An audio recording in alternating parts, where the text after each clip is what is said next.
Welcome to another episode of Noob Friendly Guides, a Valorant series built around helping new and lower elo players with agents, roles, maps, and more.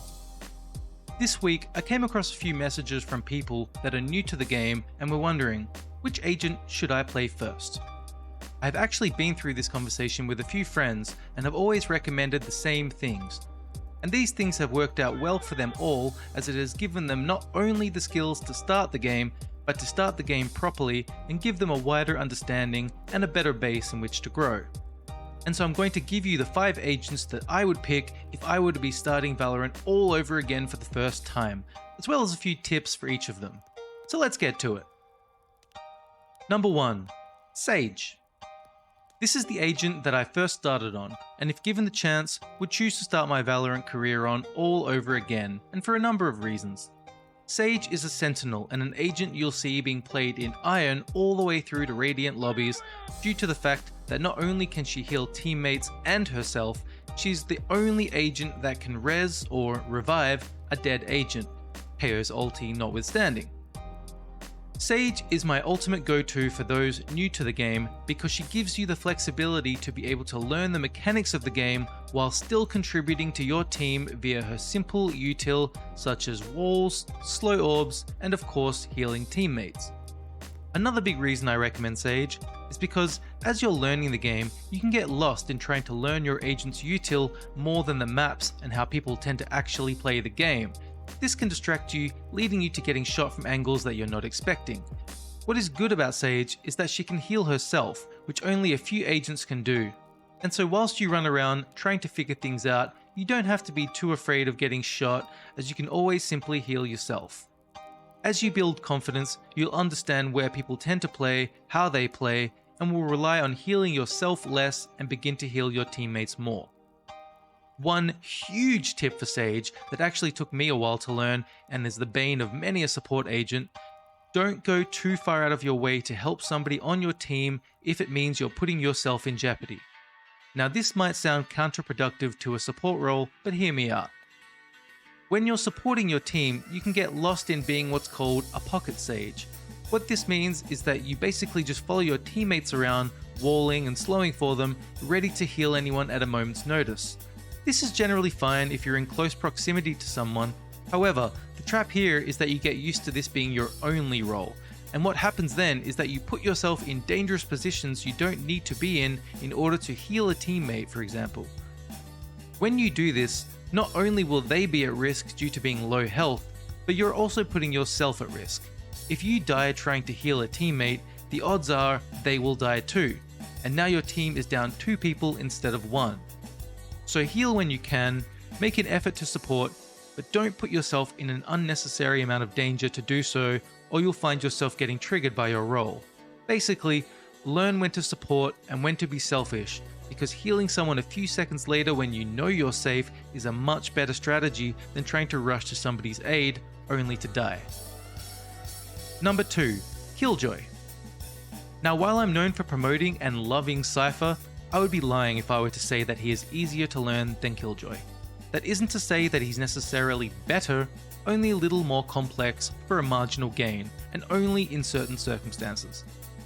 Killjoy is also a sentinel like Sage, though with a different skill set entirely. Where Sage is made to support the team in a more immediate manner, Killjoy is made to support your team by holding down sites, relaying information, and for her pretty amazing post-plant abilities. Killjoy has a turret that does a very respectable amount of damage, as well as an alarm bot, both of which can be placed at strategic points around the map to give information as to where enemies may be. She also has mollies that are often placed on the bomb and triggered post-plant to make life difficult for the attacking team to defuse. I recommend Killjoy because whilst her util is more complex than a Sage for example, it's not overly complex and will give you a greater understanding of another way to play the game. She is incredibly useful on a number of maps, is annoying to fight against, and if you start to learn her util, you will likely learn it fast and be able to outplay people of a similar rank in no time. A tip for Killjoy is, if you're on the CT or defense side, try to play for information and don't play too aggressively as your util will not work once you die.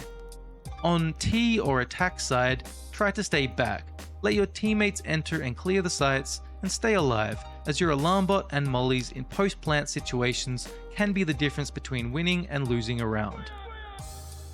Number 3. Skye. Skye is an initiator, and what that means is her role is to assist her team in gaining access to the site itself. However, Skye can be used in a number of ways, and you will often see people who want to play a duelist but don't want a team of 3 or more duelists picking her for her duelist-like flashes, as well as her dog, which gives you great recon and ability to clear angles, as well as the added benefit of being able to heal teammates but not yourself. Skye's flash is fantastic because not only does it flash enemy players, but it gives you recon as to where they may be hiding due to the sound being different when it pops in front of someone versus when it pops and there's nobody there. This is really useful, and I would say her role is somewhere between Initiator and Sentinel with a touch of Duelist in there. I recommend Skye because she isn't that difficult to learn at all. Her util is fairly self-explanatory, but she can be crucial to a team, especially on maps with a lot of angles due to her recon abilities. Skye is also, in my opinion, simply one of the more fun agents to play, and that's the point of the game after all, to have fun. So why not have fun whilst helping your team out as you learn the ins and outs of the game itself? A tip for Skye is that her bird flash is controlled via your mouse, and so unlike a Reyna flash, can be manipulated across a fairly large area of the site, popped high in the air, and be able to blind multiple people.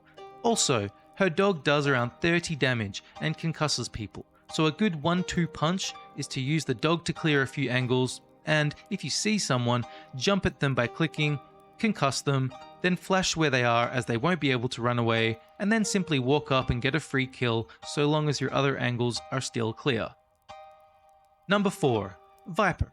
Viper is another agent, much like Sage, that you'll see being played from Iron through to Radiant, and the simple reason behind that is because she's an insanely strong and useful agent for a team to have, which for you means that if you learn her at lower elos, you'll be able to simply outplay a number of people as you rank up. Viper is a controller, which means that her role is to slice the map into sections that are easier to manage and control.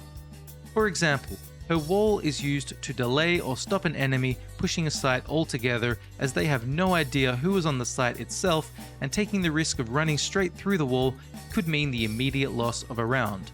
Generally, how you'd play a controller is by setting up your wall or smokes in areas that are often attacked, getting recon from other teammates as to where people are pushing, and then using your wall or smokes to either delay that or then by rotating, knowing that your area is not being targeted.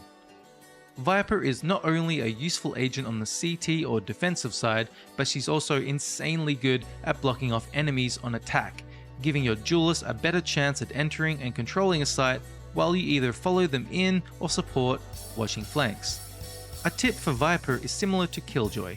On T or attack side, try your best to stay alive.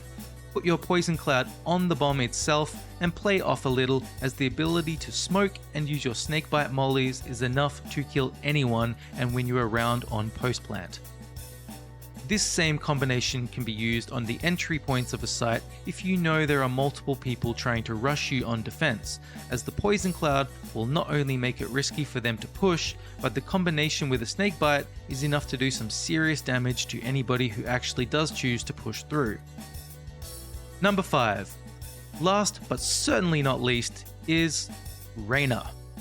Why Reyna? Isn't she a high frag, high skill level agent that I should only play once I've got my aim down? Yes and no. Yes, because whilst Reyna is a duelist and is expected to at least enter a site to clear space or to get frags, though obviously both are preferred, she is by far the most fun agent in my opinion, and her ability to suck the soul out of your kills in order to heal means she gives you confidence that you might not otherwise have to push sites even harder. I put her in as number 5 because I think if you play the previous 4 agents a little, you will have a good understanding of the game by the time you get to Reyna, and you will be able to have a lot more fun with her instead of just picking her first and unfortunately getting flamed by teammates for not playing her well or correctly. Reyna is of course a duelist, and again an agent you'll see being picked from Iron to Radiant, as she can be very difficult to play against due to her combination of flashes and the ability to regenerate health after a kill or assist. I won't go into too much detail as I've already made a much more extensive noob-friendly guide to Reyna, so if you'd like to know more about her and how to play her in detail, then go to the link in the top right corner for more. And that's it! These are the 5 agents that I think every new player should learn in the current meta.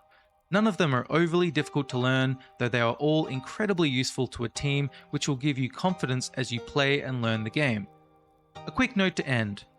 Riot has announced they will be changing the way of selecting agents in a future patch from the current style, which is everybody picking whoever they like whenever they like. This will be changed to a 1-by-1 system similar to Apex Legends or League of Legends. And so what this means is, if you can learn these 5 agents, not only will you be a more well-rounded player, but you'll have a huge advantage over players who have mained one agent for the duration of their Valorant careers. What is a Jett-only main going to do when their agent select is 4th and Jett has already been taken? Probably play an agent they have no understanding of and potentially cost their team the game. What are you going to do when your agent select is 4th and Reyna, Jett, and Chamber have all been picked? You can play Viper, you can play Sage, hell, you can even play Killjoy. The possibilities are endless, so get out there, give these 5 agents a go, build on your overall skill set as a Valorant player, and don't forget to have fun. Thanks for watching, guys. If you enjoyed the video, I would really appreciate it if you could give me a big thumbs up, drop a comment, subscribe, or come check me out live on Twitch, where you'll be able to ask me questions in real time, as well as see some amazing and hilarious content. Thanks again, and I will see you next time.